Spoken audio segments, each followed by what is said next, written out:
Hello नमस्कार सुप्रभात दोस्तों, मैं सतीश पाल अपने परिवार संरक्षण गुरुजी यूट्यूब चैनल पर आपका हार्दिक स्वागत अभिनंदन करते हैं।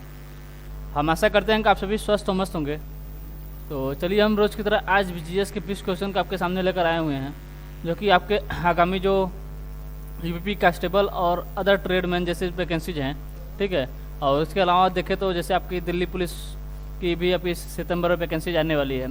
फिर उससे विशेषकर जो आपके पीटी के ऑनलाइन मतलब अभी फॉर्म जो है आपका ऑनलाइन हो रहा है, तो उनसे मतलब इसमें जो आपको मिलेगा उनसे सबसे ज़्यादा महत्वपूर्ण होगा इसमें जो स्टैटिक्स होगा। क्या है? स्टैटिक्स सब्जेक्ट जो होगा हमारा, जो कि पीटी में 10 नंबर के आने वाले हैं, ठीक है। तो इसमें आपके डेली आपके 7 से 8 क्वेश्चन आपको स्टैटिक्स के क्वेश्चन हम रोज़ लेकर आते हैं, ठीक है। तो चलिए आप ऐसे ही बने रहिए और चलिए देखते हैं अपने प्रैक्टिस सेट की तरफ। और आज के अपने पहले क्वेश्चन को देखते हैं। ये देखिए हमारा आज का पहला क्वेश्चन दिया है कि टोक्यो पैरा ओलंपिक, क्या दिया है? टोक्यो पैरा ओलंपिक 2020 में, टोक्यो पैरा ओलंपिक 2020 में भारत के लिए पहला पदक जीतने वाले खिलाड़ी कौन थे या थी? कौन थे या थी? ऑप्शन ए दिया आपका भावनाबेन पटेल, ऑप्शन बी दिया आपका अवनी लेखरा, ऑप्शन सी दिया आपका टेकचंद्र और ऑप्शन डी दिया इनमें से कोई नहीं। तो पूछा टोक्यो पैरा ओलंपिक 2020 में भारत के लिए पहला पदक जीतने वाले, भारत के लिए पहला पदक, ठीक है। मतलब 2020 टोक्यो में, मतलब 2020 के पैरा ओलंपिक में भारत के लिए पहला पदक किसने जीता था? तो अगर बात करें किसने जीता, तो जीती थी आपकी भावनाबेन पटेल। किसने? भावनाबेन पटेल, ठीक है। अगर पूछिए किससे संबंधित है, आपके टेबल टेनिस से संबंधित। किससे? टेबल टेनिस से। ये टेबल टेनिस खेलती हैं, ठीक है। क्या खेलती हैं? टेबल टेनिस खेलती हैं, ठीक। इन्होंने ही आपका पहला पदक जीता था। अगर हम किसकी बात करें, टोक्यो पैरा ओलंपिक की, ठीक।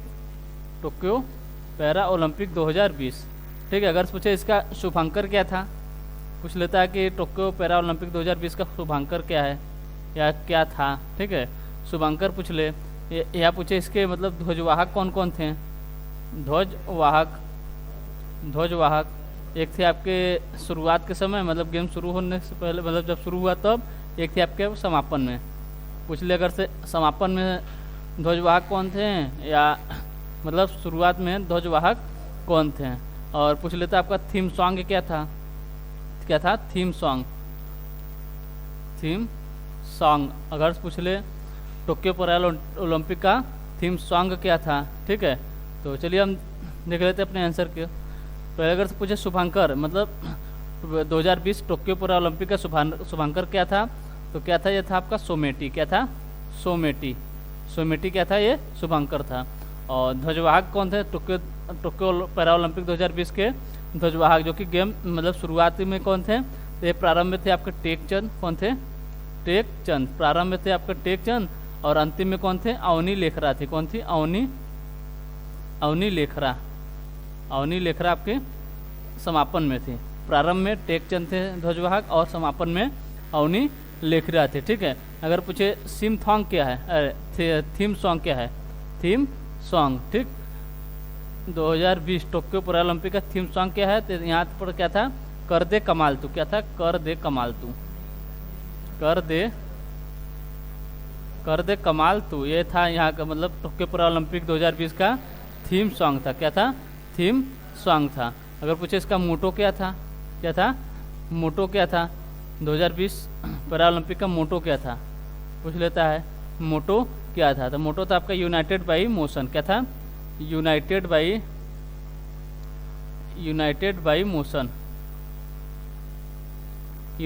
मोशन क्या था? यहाँ आपके टोक्यो पैरा ओलंपिक 2020 का थीम सॉन्ग था, ठीक है। अगर पूछे भारत का स्थान क्या था, भारत का स्थान क्या था, मतलब कौन से स्थान पे था, ठीक है। तो भारत का स्थान अगर पूछे क्या था, तो था आपका 24वां स्थान। क्या था? 24वां स्थान भारत का था। 24वां स्थान। अगर पूछे कितने टोटल आपके पदक जीते हैं भारत ने, टोटल भारत ने कितने पदक जीते हैं, तो कितने जीते हैं टोटल आपके? 19। कितने? 19 पदक जीतकर भारत 24वें स्थान पर बना था। कौन कौन से थे? 5 आपके थे गोल्ड, 5 गोल्ड थे, 8 थे आपके सिल्वर, 8 क्या थे? सिल्वर थे, और 6 क्या बोले? 6 थे आपके ब्रॉन्ज। क्या थे? 6 थे आपके ब्रॉन्ज। 5 गोल्ड थे, 8 सिल्वर थे और 6 ब्रांज थे। 8 से 14 5 19, यानी टोटल पदक 19 पदक जीतकर भारत 24वें स्थान पर बना रहा। अब पहले स्थान पर पूछे कौन था पहले स्थान पर, तो पहले स्थान पर था आपका चीन। कौन था? चीन। पहले स्थान पर कौन था? चीन। टोटल इसने कितने पदक जीते थे? इसने टोटल 96 पदक जीते थे। इसने टोटल कितने पदक जीते? इसने 96 पदक जीते थे। ठीक, और एक चीज़ और देख लेते हैं क्वेश्चन में। क्वेश्चन मारा था टोक्यो पैरा ओलंपिक 2020 में भारत के लिए पहला पदक जीतने वाले खिलाड़ी कौन थे? तो थी आपकी भावना पटेल हो गई। अगर हम अवनी लेखरिया की बात करें तो अगर पूछे टोक्यो पैरा ओलंपिक 2020 में पहला गोल्ड पदक किसने जीता था? तो जीती थी आपकी अवनी लेखरिया। कौन थी? अवनी लेखरिया ने पहला गोल्ड पदक जीती थी। ठीक है, चलिए अगला क्वेश्चन देख लेते हैं। अगला क्वेश्चन दिया आपका, हाल ही में किसे सीरिया में भारत का अगला राजदूत नियुक्त किया गया है? हाल ही में किसे सीरिया में, कहाँ पर? सीरिया में भारत का अगला राजदूत नियुक्त किया गया। ऑप्शन है दिया आपका जोस लियोन, ऑप्शन बी दिया आपका प्रेम प्रकाश, ऑप्शन सी दिया आपका प्रभात कुमार और ऑप्शन डी दिया आपका इरशाद अहमद। ऑप्शन डी क्या दिया है? इरशाद अहमद। कहाँ पर? सीरिया में। कहाँ पर? सीरिया में भारत का अगला राजदूत किसे नियुक्त किया गया है? ये किया गया आपके इरशाद अहमद। किसे? इरशाद अहमद का, यानी ऑप्शन डी हमारा जो है ये सही आंसर होता है। अगर पूछे सीरिया के पीएम कौन है? सीरिया के पीएम कौन है? तो ये आपके हुसैन अरनस। कौन है? हुसैन अरनस आपको वर्तमान में सीरिया के पीएम हैं। ठीक, और अगला राजदूत किसे नियुक्त किया गया? किया गया आपके इरशाद अहमद को। ठीक है, चलिए अगला क्वेश्चन देखते हैं।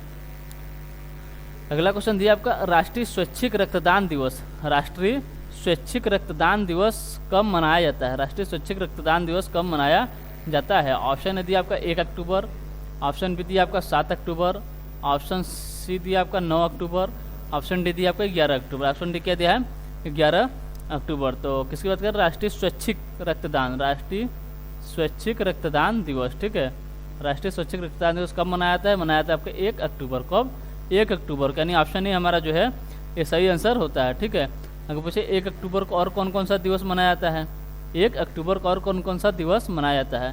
तो यहाँ 1 अक्टूबर को गया आपका राष्ट्रीय स्वैच्छिक रक्तदान दिवस, और कौन सा है? यहाँ पर होता है आपका अंतर्राष्ट्रीय वृद्धजन दिवस। क्या होता है? अंतर्राष्ट्रीय वृद्ध जन दिवस पूछे कब मनाया जाता है? ये भी आपके कब मनाया जाता है? आपके 1 अक्टूबर को। 1 अक्टूबर कौन सा दिवस? अंतर्राष्ट्रीय वृद्ध जन दिवस। और कौन सा दिवस मनाया जाता है? हम मनाते हैं अंतर्राष्ट्रीय कॉफी दिवस। क्या? अंतर्राष्ट्रीय कॉफी दिवस। अंतर्राष्ट्रीय कॉफी दिवस कब मनाया जाता है? ये भी आपके 1 अक्टूबर को ही मनाया जाता है। ठीक है, 1 अक्टूबर को ही मनाया जाता है। अगर हम किसकी बात करें? 7 अक्टूबर की, 7 अक्टूबर की बात करें, 7 अक्टूबर को कौन सा दिवस मनाया जाता है? तो यहाँ पर मनाया जाता है आपका विश्व कपास दिवस। क्या है? विश्व कपास दिवस। विश्व कपास दिवस कब मनाया जाता है? मनाया जाता है आपके 7 अक्टूबर को। और 9 अक्टूबर को कौन सा दिवस मनाया जाता है? मनाया जाता है विश्व डाक दिवस। विश्व डाक दिवस। ठीक है, और 11 अक्टूबर की बात करें, 11 अक्टूबर कौन सा दिवस मनाया जाता है? 11 अक्टूबर कौन सा दिवस है आपका? अंतर्राष्ट्रीय बालिका दिवस। अंतर्राष्ट्रीय बालिका दिवस। अंतर्राष्ट्रीय बालिका दिवस कब मनाया जाता है? ये मनाया जाता है आपका 11 अक्टूबर को। ठीक है, अगर हम और अक्टूबर के दिवस के बारे में बात करें तो हो गया आपका 15 अक्टूबर। 15 अक्टूबर को कौन सा दिवस मनाया जाता है? यहाँ आपका अंतर्राष्ट्रीय ग्रामीण महिला दिवस। क्या है? अंतर्राष्ट्रीय ग्रामीण महिला दिवस। अंतर्राष्ट्रीय ग्रामीण महिला दिवस कब मनाया था? मनाया था आपके 15 अक्टूबर को। और 16 अक्टूबर को कौन सा दिवस मनाया जाता है? यहाँ मनाता है आपका विश्व खाद्य दिवस। विश्व खाद्य दिवस का मनाया था आपके 16 अक्टूबर को। ठीक है, अगर हम और बात करें जैसे हो गया आपका 21 अक्टूबर। क्या हो गया? 21 अक्टूबर को पूछे तो यहाँ मनाया था आपका पुलिस स्मृति दिवस। ठीक है, तो कब मनाया था पुलिस स्मृति दिवस। ठीक है, तो अभी ऐसा है कि अगर से 21 अक्टूबर तक ही, क्योंकि पुलिस स्मृति दिवस को योगी आदित्यनाथ कुछ न कुछ तो संबोधन करेंगे यूपी पुलिस के बारे में, ठीक है। हालांकि उससे पहले आ जाए पे किसी अच्छी बात है, नहीं तो फिर यही एक चांस है यहाँ से आपके कुछ मतलब यूपी पुलिस के बारे में नोटिफिकेशन आपको कुछ पता चल सकता है, ठीक है।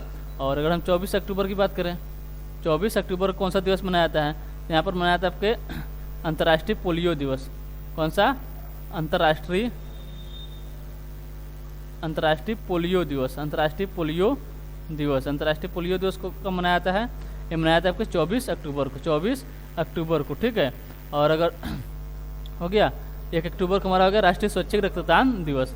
हाँ, एक चीज़ 2 अक्टूबर को हम पूछ लें, 2 अक्टूबर को किसका जन्मदिन है?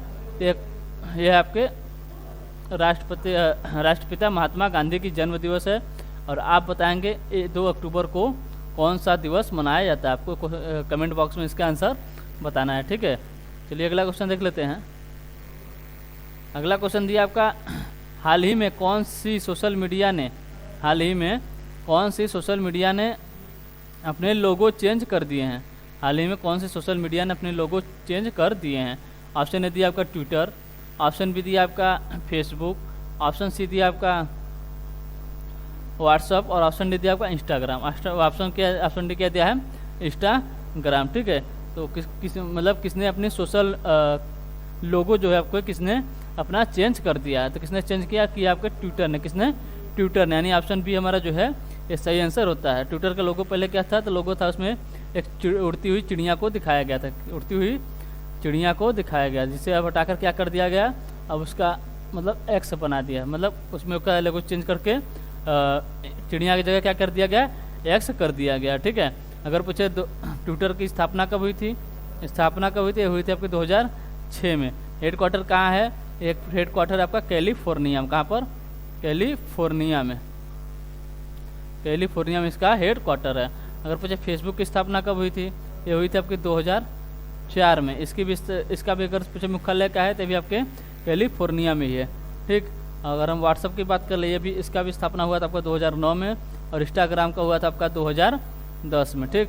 ट्विटर 2006 में आया था, फेसबुक 2004 में, और व्हाट्सअप 2009 में, और इंस्टाग्राम 2010 में। अगर पूछे सबका मुख्यालय कहाँ पर? सबका मुख्यालय आपके कैलिफोर्निया में, ठीक है। चलिए अगला क्वेश्चन देखते हैं। अगला क्वेश्चन दिया आपका, निम्नलिखित में से कौन सा देश भारत के पूर्व में स्थित है? निम्नलिखित में से कौन सा देश भारत के पूर्व में स्थित है? ऑप्शन ए दिया आपका श्रीलंका, ऑप्शन बी दिया आपका नेपाल, ऑप्शन बी दिया आपका नेपाल, ऑप्शन सी दिया आपका बांग्लादेश, और ऑप्शन डी दिया आपका अफगानिस्तान, ठीक है। अगर सबको मैप याद होगा तो आपका आंसर आ गया होगा, ठीक है। और नहीं याद है तो भाई कहाँ से आएगा, ठीक। चलिए तो हम अगर हम देख ले एक बार क्या भारत के मैप में, ठीक है, कुछ इसी प्रकार से आपका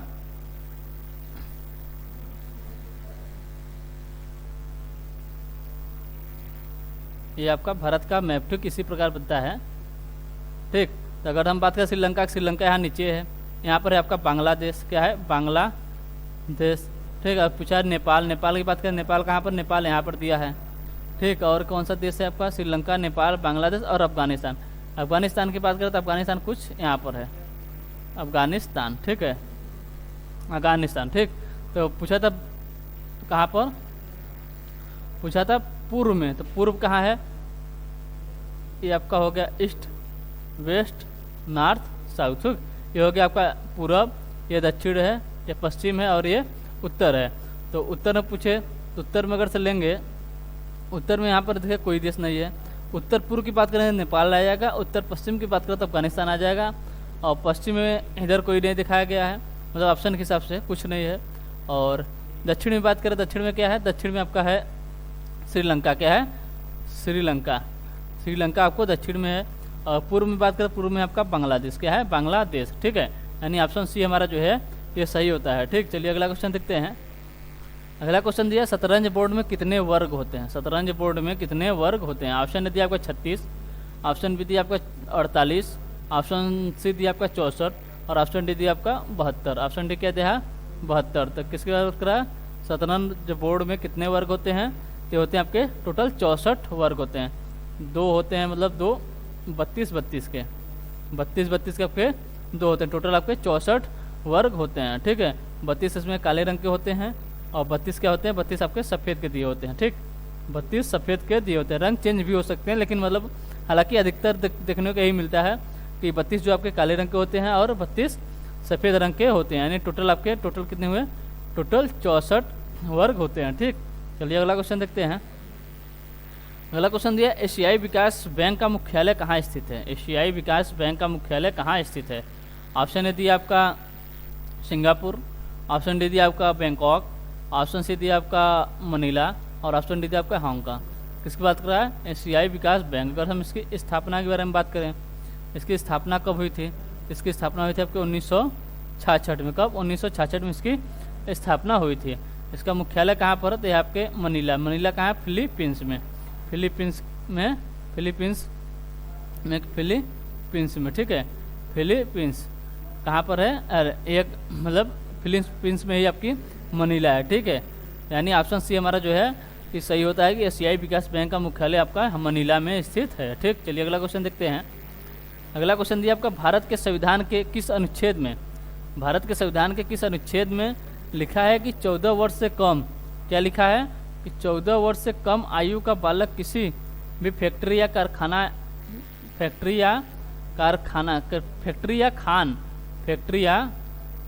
खान या अन्य कोई जोखिमपूर्ण रोजगार में कार्य नहीं करेगा। ऑप्शन है दिया आपका अनुच्छेद 24, ऑप्शन बी दिया आपका अनुच्छेद 45, ऑप्शन सी दिया आपका अनुच्छेद 330 और ऑप्शन डी दिया अनुच्छेद 368। तो किस अनुच्छेद में लिखा है कि 14 वर्ष से कम आयु का बालक किसी भी फैक्ट्री या खान या अन्य कोई जोखिमपूर्ण रोजगार में कार्य नहीं करेगा? तो किस में लिखा है? तो लिखा है आपका अनुच्छेद 24 में। अनुच्छेद 24 किसके अंतर्गत आता है? कहता है शोषण के विरुद्ध अधिकार। शोषण के क्या है? शोषण के विरुद्ध अधिकार। शोषण के विरुद्ध अधिकार, ठीक है, शोषण के विरुद्ध अधिकार। ठीक है, एक का है अनुच्छेद 23 और 24, अनुच्छेद 23 और अनुच्छेद 24 के अंतर्गत है आपका शोषण के विरुद्ध अधिकार, जो कि आपके अनुच्छेद 24 में, यानी यहाँ पर दिया अनुच्छेद 24, यानी ऑप्शन ये हमारा जो है ये सही आंसर होता है। ठीक, चलिए अगला क्वेश्चन देख लेते हैं। अगला क्वेश्चन दिया, भारत की पहली ऑनलाइन गेमिंग अकादमी किस राज्य में खुली है? भारत की पहली गेमिंग अकादमी किस राज्य में खुली है? ऑप्शन ए दिया आपका मध्य प्रदेश, ऑप्शन बी दिया आपका गुजरात, ऑप्शन सी दिया उत्तर प्रदेश और ऑप्शन डी दिया आपका अरुणाचल प्रदेश। तो किसकी बात है? भारत की पहली ऑनलाइन गेमिंग अकादमी कहाँ खुली है? ये खोली गई आपके मध्य प्रदेश में। कहाँ पर? मध्य प्रदेश में। यानी ऑप्शन ए हमारा जो है ये सही आंसर होता है। अगर पूछे इस ऑनलाइन गेमिंग अकादमी की बात करें, इसमें जो होगा 80% सीट जो है ये आपके मध्य प्रदेश के लिए आरक्षित रहेगा। और 80% सीटें यहाँ पर, मतलब इस पहली ऑनलाइन गेमिंग जो शुरू हुई है मतलब अकादमी, इसका 80% जो सीट है आपके मध्य प्रदेश के लिए आरक्षित रहेगी। ठीक, चलिए अगला क्वेश्चन देखते हैं। अगला क्वेश्चन दिया, जौनपुर नगर की स्थापना किसकी स्मृति में की गई थी? जौनपुर नगर की स्थापना जो है वो किसकी स्मृति में की गई थी? ऑप्शन ए दिया आपका गयासुद्दीन तुगलक, ऑप्शन बी दिया आपका मोहम्मद बिन तुगलक, ऑप्शन सी दिया आपका फिरोज शाह तुगलक और ऑप्शन डी दिया आपका अकबर।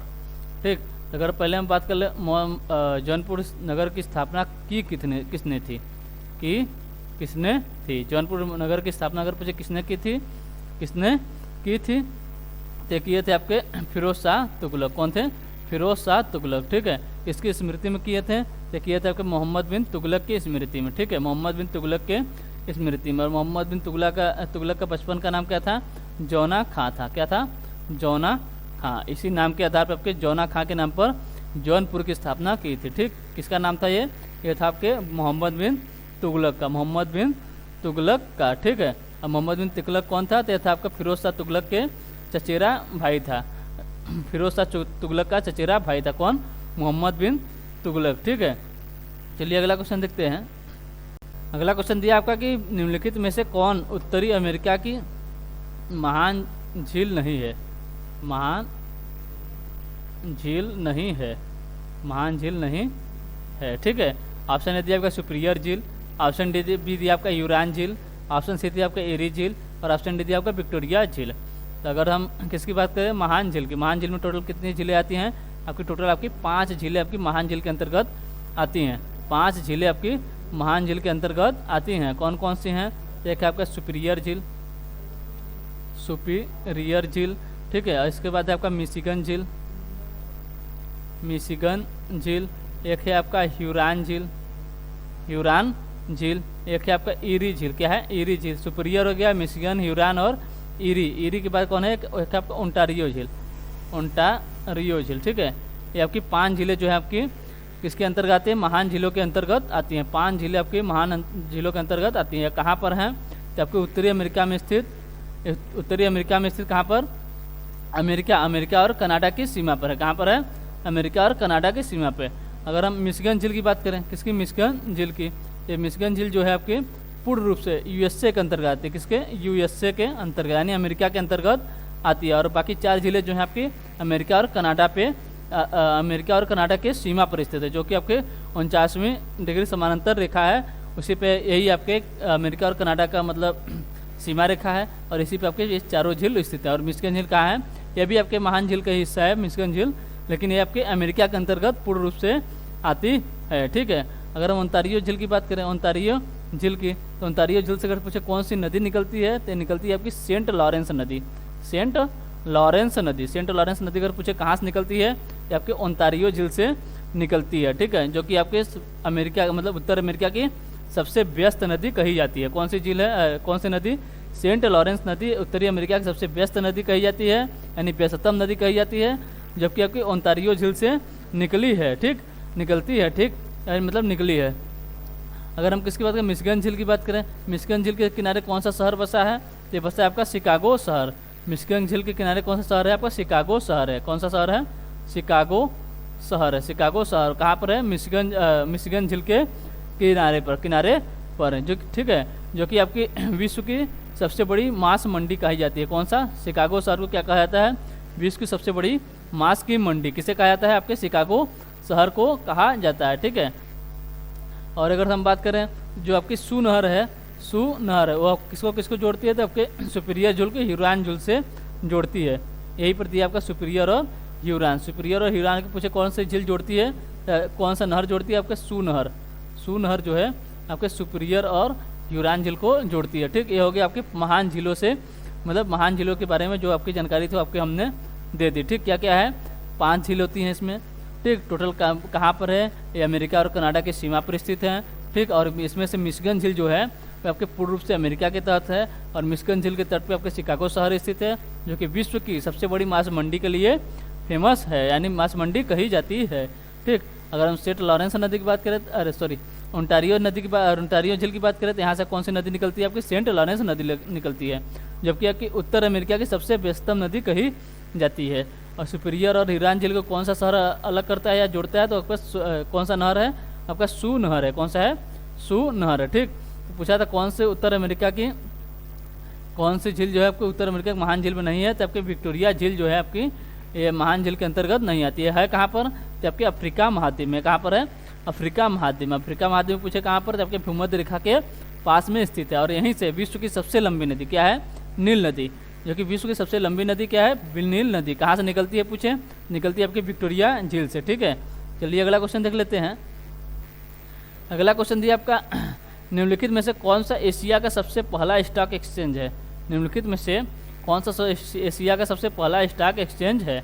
ऑप्शन ए दिया आपका national stock exchange, option B दिया आपका Tokyo stock exchange, option C दिया आपका बॉम्बे स्टॉक एक्सचेंज, और ऑप्शन डी दिया आपका शंघाई स्टॉक एक्सचेंज। तो एशिया का सबसे बड़ा स्टॉक एक्सचेंज कौन सा है?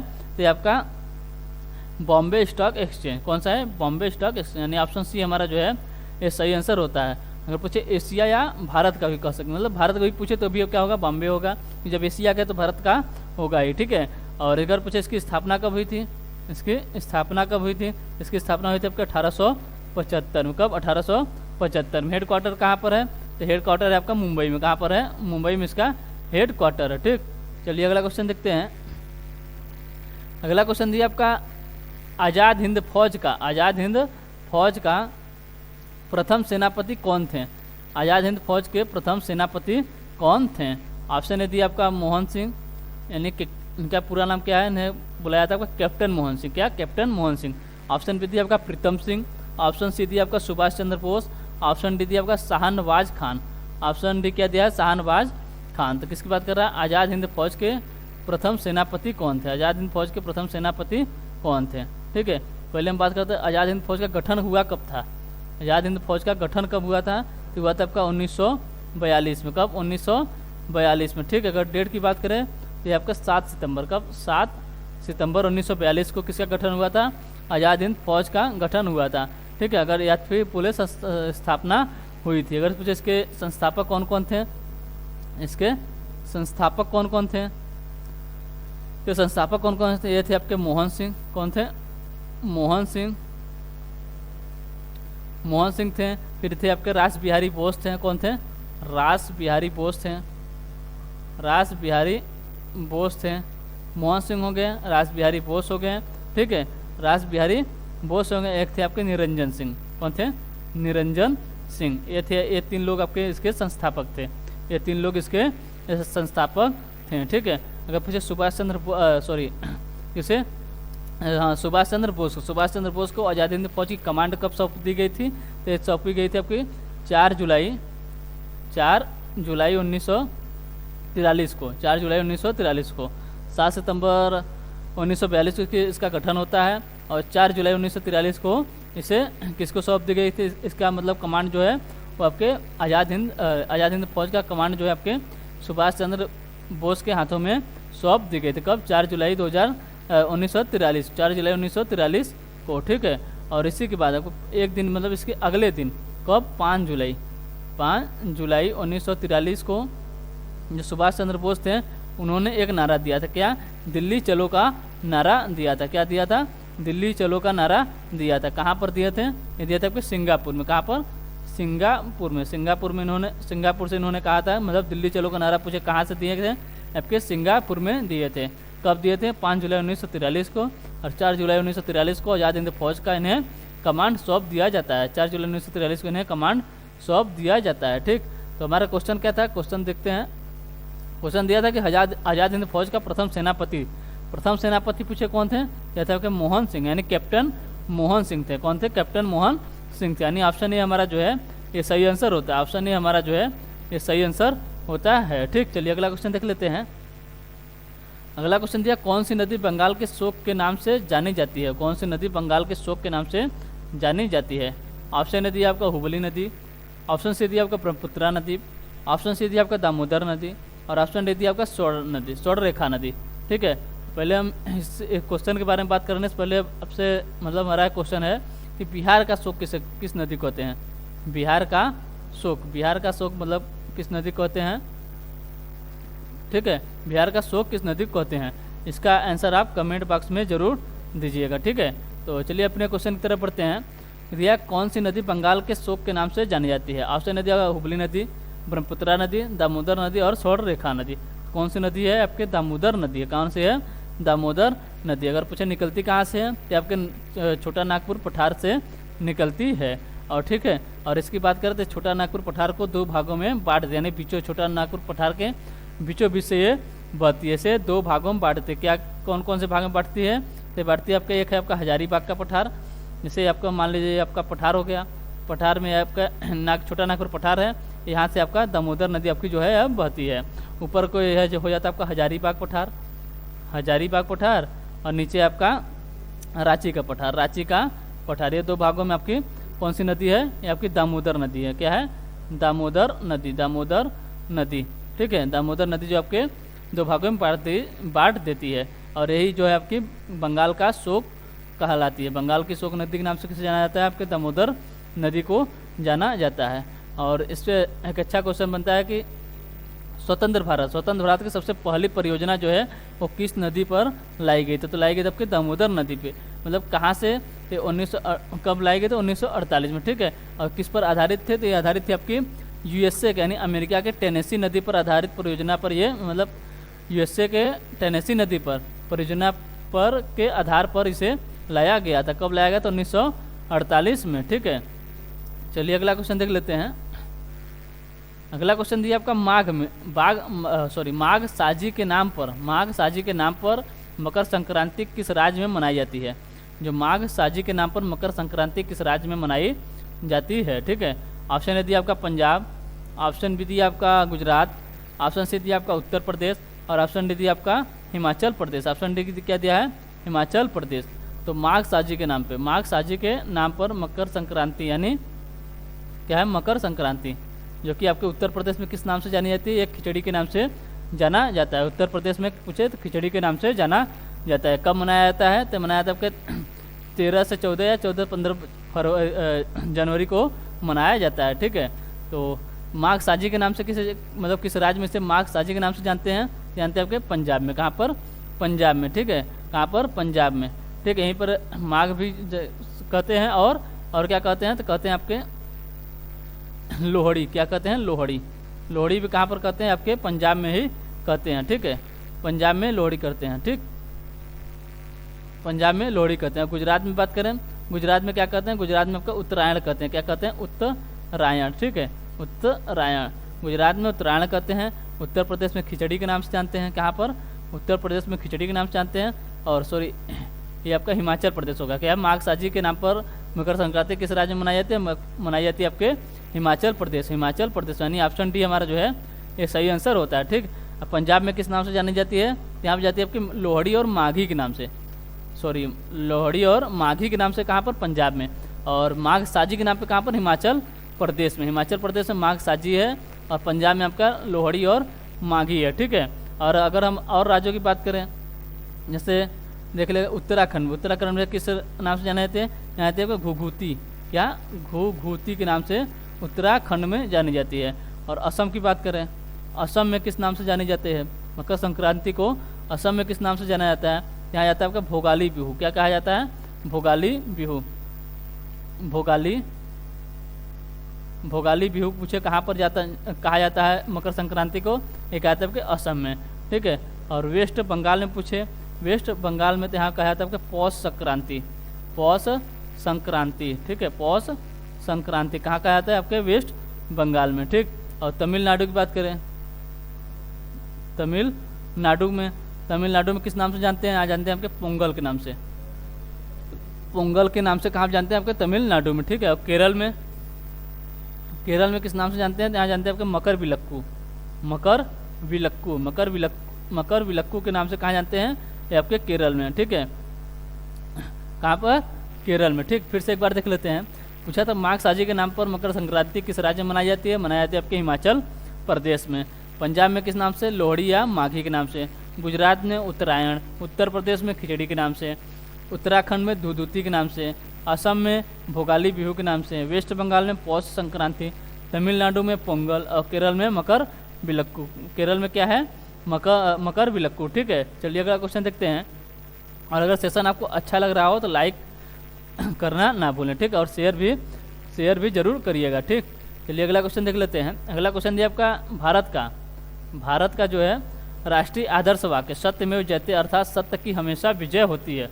सत्यमेव जयते, सत्य की हमेशा विजय होती है। ठीक है, क्या कहा है कि किस प्राचीन भारतीय शास्त्र से उद्धत एक मंत्र है। ठीक है, किस भारतीय शास्त्र से उद्धत एक मंत्र है। ऑप्शन ए दिया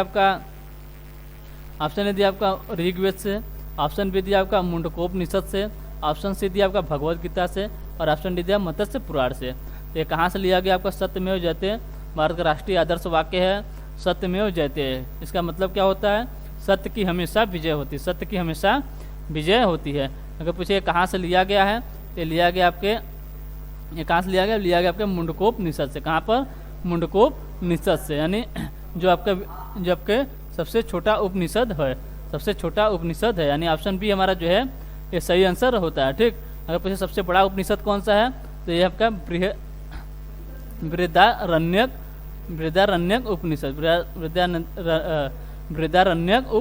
ये सबसे बड़ा उपनिषद है। कौन सा है, बृहदारण्यक उपनिषद। और मुंडकोपनिषद से आपके सत्यमेव जयते लिया गया है, जो कि आपके सबसे छोटा उपनिषद है। ठीक है, अगर पूछे टोटल उपनिषद कितने हैं, टोटल आपके 108 उपनिषद है। टोटल आपके 108 उपनिषद है। अगर पूछे इसे 3 भागों में बांटा गया कि कौन कौन से हैं, मतलब से एक 4 हो गया, 2 और 1, 4 2 6 और 102, मतलब ये 3 भागों में से बांटा गया है। 4 में क्या है, 4 जो आपके उपनिषद है सिर्फ किसमें है, गद्य में। किसमें है, सिर्फ ये गद्य में है। ठीक, और 2 जो है आपके गद्य और पद्य दोनों में है, और 102 जो है आपका ये ओनली 102 उपनिषद आपके पद्य में लिखे गए हैं और 2 जो आपके गद्य पद्य दोनों में हैं और जो 4 हैं आपके वो आपके गद्य में है। ठीक है, अगर हम जो गद्य में 4 आपके उनके अगर से नाम की बात करें कौन कौन से 4 उपनिषद हैं जो कि सिर्फ गद्य में लिखे गए हैं, सिर्फ ओनली गद्य में है। एक है आपका कठ उपनिषद, क्या है कठ है। एक है आपका ईश उपनिषद, कौन सा है ईश उपनिषद। एक है आपका श्वेताश्वर, श्वेताश्वर श्वेताश्वर क्या है श्वेताश्वर। और एक है आपका मैत्रेयी, मैत्रेयी। ठीक है, मैत्रेयी। ये आपके ये 4 उपनिषद है जो कि आपके सिर्फ गद्य में है और 2 उपनिषद जो गद्य और पद्य दोनों में है, गद्य और पद्य दोनों में है। एक है आपका प्रश्न उपनिषद, प्रश्न। एक है आपका केन उपनिषद, क्या है केन और प्रश्न। ठीक, और 102 का तो नाम याद हो नहीं सकता यार, इसीलिए हमें 6 नाम अगर सब याद कर लें तो ये उपनिषद से हमारा कोई क्वेश्चन नहीं बिगड़ेगा। ठीक, चलिए अगला क्वेश्चन देखते हैं। अगला क्वेश्चन दिया, उस स्वतंत्रता सेनानी की पहचान करें। उस स्वतंत्रता सेनानी की पहचान करें जो बचपन में स्कूल जाने से नफरत करता था तथा उसे घुटन और दमनकारी लगता था, तथा उसे घुटन और दमनकारी लगता था। जैसे कौन मतलब स्वतंत्रता सेनानी थे जिन्हें बचपन में स्कूल जाने से नफरत थी और उन्हें घुटन महसूस होती थी। ऑप्शन ए दिया आपका महात्मा गांधी, ऑप्शन बी दिया आपका जवाहरलाल नेहरू, ऑप्शन सी दिया आपका ज्योतिबा फुले और ऑप्शन डी दिया आपका रविंद्रनाथ टैगोर। तो ऐसे कौन से मतलब महापुरुष है मतलब स्वतंत्रता सेनानी थे जिन्हें बचपन में मतलब वो बचपन में स्कूल जाना पसंद नहीं करते थे और उन्हें कैसी महसूस होते मतलब कैसा महसूस होता, उसे घुटन महसूस होता था। ये कौन थे? ये थे आपके रविंद्रनाथ टैगोर, यानी ऑप्शन डी हमारा जो है ये सही आंसर होता है। इन्होंने शांति निकेतन का भी स्थापना किया था, कब? 1901 में। ठीक है, शांति निकेतन की शुरुआत कब की थी? 1901 में। ठीक, चलिए अगला क्वेश्चन देखते हैं। अगला क्वेश्चन दिया, निम्न में से कौन सा उत्तर प्रदेश का शास्त्रीय नृत्य है जिसे नटवरी के नाम से भी जाना जाता है? जिसे नटवरी के नाम से जाना जाता है। ये क्वेश्चन यहाँ पर रिपीट हो गया, इसके पहले मतलब अगले प्रैक्टिस सेट में ही यही क्वेश्चन हुआ था। ठीक है, तो एक बार आप बताएंगे कि कौन सा ऐसा मतलब शास्त्रीय नृत्य है जो कि आपके नटवरी के नाम से जाना जाता है। पहले दे दिया यहाँ पर क्या? उत्तर प्रदेश। तो उत्तर प्रदेश का अगर अब इससे अच्छा क्वेश्चन मतलब इससे सरल क्वेश्चन कोई नहीं होगा, क्योंकि यहाँ पर नटवरी भी दिया है और उत्तर प्रदेश, यानी उत्तर प्रदेश का तो एक ही शास्त्रीय नृत्य है। कौन सा है? आपका कथक है। क्या है? कथक, यानी ऑप्शन ए हमारा जो है ये सही, अरे ऑप्शन बी हमारा जो है ये सही आंसर होता है। अगर हम कथकली की बात करें, कथकली कहाँ का है? ये आपके केरल का है। कहाँ का है? केरल का है। ठीक, भरतनाट्यम कहाँ का है? आपके तमिलनाडु का है, तमिलनाडु का है, तमिलनाडु का। कुचिपुड़ी कहाँ का है? कुचिपुड़ी, कच्चा पुड़ी कहाँ का है? आंध्र प्रदेश, आंध्र प्रदेश का आपका कुचिपुड़ी है। कथक कहाँ का? उत्तर प्रदेश, जिसे हम नटवरी के नाम से भी, इसके नाम से नटवरी के नाम से जानते हैं। ठीक, और एक ही आपका शास्त्रीय नृत्य बताए थे। ठीक, कौन सा? भरतनाट्यम, यही है भरतनाट्यम। ठीक है, इसमें क्या था? इसे है नटवरी। इसमें था कि नट्टूवार, नट्टूवार शब्द का प्रयोग हुआ था वहाँ पर। क्या? नट्टूवार शब्द का प्रयोग हुआ था। तो भरतनाट्यम में नट्टूवार शब्द का प्रयोग कहाँ होता है? तो भरतनाट्यम में जो होता है आपका जो पाठ हो, मतलब जिसमें कुछ पाठ हैं मतलब कहने या गाए जाते हैं, जिसमें गीत या पाठ होते हैं, जो उसे गाता या पढ़ता है उसे नट्टूवार कहते हैं। क्या कहते हैं? नट्टूवार कहते हैं। ठीक है, तो चलिए अगले क्वेश्चन की तरफ बढ़ते हैं। ठीक, चलिए अगला क्वेश्चन दिया, उत्तर प्रदेश में भूगर्भ जल विभाग की स्थापना कब की गई? उत्तर प्रदेश में भूगर्भ जल की स्थापना कब की गई थी? ऑप्शन ए दिया आपका 1975, ऑप्शन बी दिया 1980, ऑप्शन सी दिया 1950, ऑप्शन डी दिया आपका 1990। तो उत्तर प्रदेश में भूगर्भ जल विभाग की स्थापना अगर पूछे कब की गई थी, देखी गई थी आपकी 1975 में, यानी ऑप्शन ही हमारा जो है ये सही आंसर होता है। ठीक, चलिए अगला क्वेश्चन देखते हैं। अगला क्वेश्चन दिया आपका, निम्नलिखित में से कौन सी अंडमान और निकोबार द्वीप समूह की एक जनजाति है? अंडमान और निकोबार द्वीप समूह की एक जनजाति है। ऑप्शन ए दिया आपका, ऑप्शन ए क्या दिया? फुलानी, ऑप्शन बी दिया आपका एलुस और ऑप्शन सी दिया आपका जारवा और ऑप्शन डी दिया आपका थारू। ऑप्शन डी क्या दिया? थारू। तो कहाँ का है? अंडमान और निकोबार द्वीप समूह की जनजाति के बारे में बात करें, कौन सी है? जारवा जनजाति पाई जाती है। कहाँ पर? अंडमान और निकोबार द्वीप समूह में। ठीक है, यानी ऑप्शन सी हमारा जो है ये सही आंसर होता है। ठीक, चलिए आज के लिए तब इतना ही रखते हैं, मिलते हैं अब से अगले सेशन में। और हाँ, अगर आपको सेशन अच्छा लग रहा हो तो लाइक और सब्सक्राइब जरूर करें और शेयर करना ना भूलें। ठीक है, तो चलिए ठीक है, आज के लिए बस इतना ही। तब तक के लिए आपको टेक केयर, बाय बाय, जय हिंद, जय भारत।